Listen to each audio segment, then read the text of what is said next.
Сенсең ойыңда әйелге барып дәлелде. Әйелге мәлім көп сырын, сүрінсең әйел деп сүрін. Халыққа сыйлы болмайсың, әйелге болсаң жер сүрін. Болмасын әйел назала, болмасын әйел жазала. Кеудесін қаққан талайдың, әйелден болған ажал. Әйелден ыстық от бар ма, әйел деп түскен көкпарға. Қарғағың келсе біреуді, әйелің өлсін деп қарға. Сырыңды соған ашасың, шөліңді содан басасың.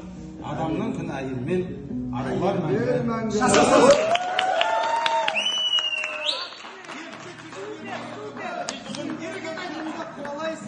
Ұлың болсаң ұлы бір бұрадайсың.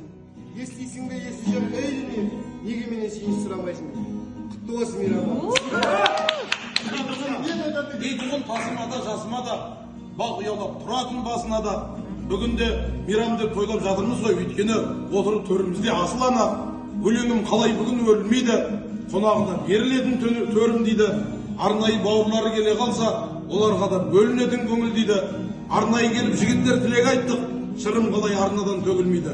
Аналарға ілтипаттық танытпасақ, аналар аладау болып көрінмейді. Әрекелді. Жайы тұлғасына қараймын қызғанышпен.